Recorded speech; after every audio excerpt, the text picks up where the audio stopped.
Today we're heading to the desert planet Arrakis for a really close look at Denis Villeneuve's Dune from 2021. It's more than just a big sci-fi movie, isn't it? It feels like this whole universe packed with some pretty big ideas. Oh, absolutely. Yeah, for anyone who loves science fiction, Dune is, well, it's got layers.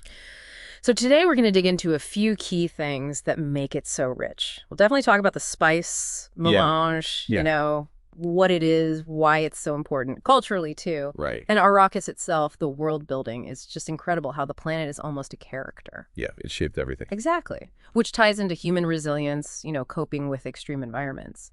And Paul Atreides, his whole internal journey, freedom, destiny, all that. The internal struggle, yeah. We'll look at the power dynamics of the big houses versus the Fremen. And that brings up the whole debate around leadership, messiah figures, Yeah. the dangers there. And we can't ignore the artistry, the sound, the visuals, how they tell the story.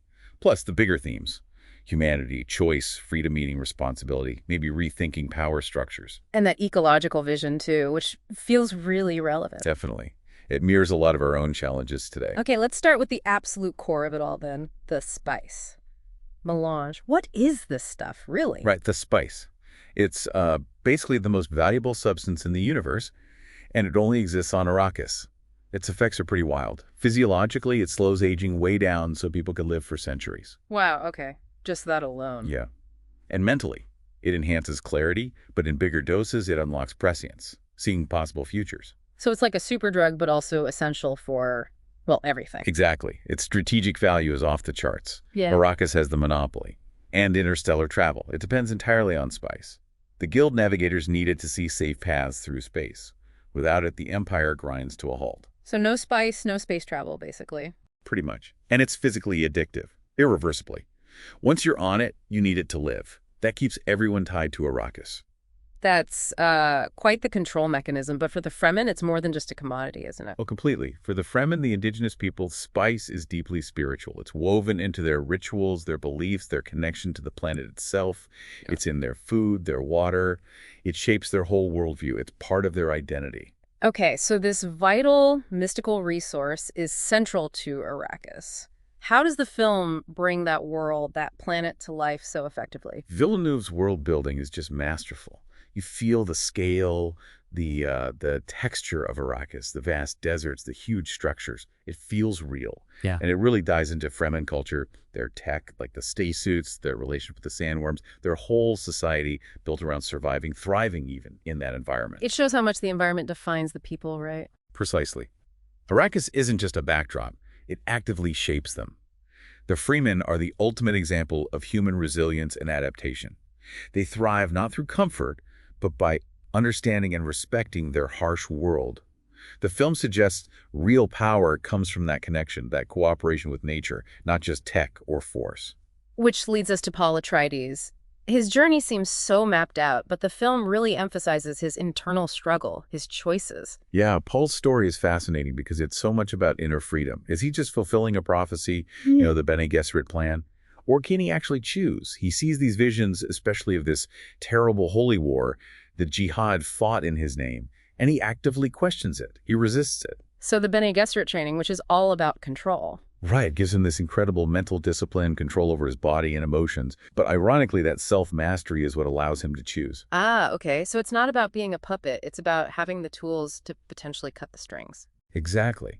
He's not just reacting to destiny. He's using his training to try and navigate it, to find his own path, even if the pressure is immense. And this whole struggle happens against this backdrop of huge power plays. You have the established powers like the Harkonnens. Yeah, the film shows that stark contrast. You've got the instituted power, the emperor, the great houses, their elite soldiers like the Sardaukar. It's power based on hierarchy, fear, violence. It's the Harkonnen betrayal. Exactly, pure oppression.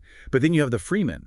Their power is different. It's emergent. It comes from their social bonds, their shared understanding of Arrakis, their legitimacy in the eyes of their own people. It's ground up, not top down. So it suggests real power isn't just about having the biggest army. Right. It's relational. It depends on context, on consent, on that connection to the world and the community. Which brings us to that whole debate about leadership. Paul's story forces us to ask about messiah figures. Is concentrating that much power and hope in one person ever a good idea? The film seems pretty wary of it. Very wary. Those visions of jihad are a clear warning about charisma leading to fanaticism, to violence. It suggests true leadership should empower people, not create followers. A warning against, blindly following any savior. Beyond all these ideas, the film itself is just stunning. A real cinematic achievement. The sound, the Oh, visuals. definitely. Hans Zimmer's score, it's phenomenal. It blends these tribal, almost primal sounds with electronics and choirs. It really connects you to the planet, to the sort of spiritual, mystical side of the spice and the Fremen, that deep chanting, the drums. Yeah. It feels like the desert's heartbeat. And visually, the scale is just immense. Totally. The design of everything, the shifts, the buildings, the worms, it all serves the story. The sheer size makes you feel human vulnerability against this epic backdrop. And the sandworms aren't just monsters. They represent the power of Arrakis, both dangerous and potentially something you can work with. The effects really push the narrative forward. So wrapping this up, bringing all these threads together, Yeah. what are the big takeaways Dune leaves us with? Well, I think it really champions the complexity of being human. We're rational, emotional, adaptable, capable of great creation and terrible destruction. The fight over the spice echoes our own internal struggles, maybe. Mastering fears and desires. And freedom isn't simple. No, definitely not. True freedom comes with immense responsibility. Paul learns that the hard way, power without ethics, without purpose, can be catastrophic. Liberating Arrakis isn't just kicking out the bad guys. It's about finding a new way to relate to power, to each other, and crucially, to the environment. It challenges old ideas of power, too. Yeah, it shows that top-down feudal control is maybe obsolete. Compared to leadership that understands ecology, community, ethics, the Atreides-Fremen alliance hints at a more distributed, legitimate form of power. A timely message, maybe? Very timely. It's a warning against idolizing leaders, urging us to question that kind of vertical power. And finally, that ecological theme. The Fremen's deep respect for Arrakis is a powerful mirror to our own environmental crises. It suggests our freedom, our survival, is fundamentally tied to the health of our planet. It really is so much more than just a sci-fi adventure. Dune holds up a mirror to us, our struggles with power, our choices, our future on this planet. We've gone deep today, but the conversation doesn't have to end here. What about you? What parts of Dune, the power, the freedom, the human connection, the ecology, what resonated most with you? Let us know what you think.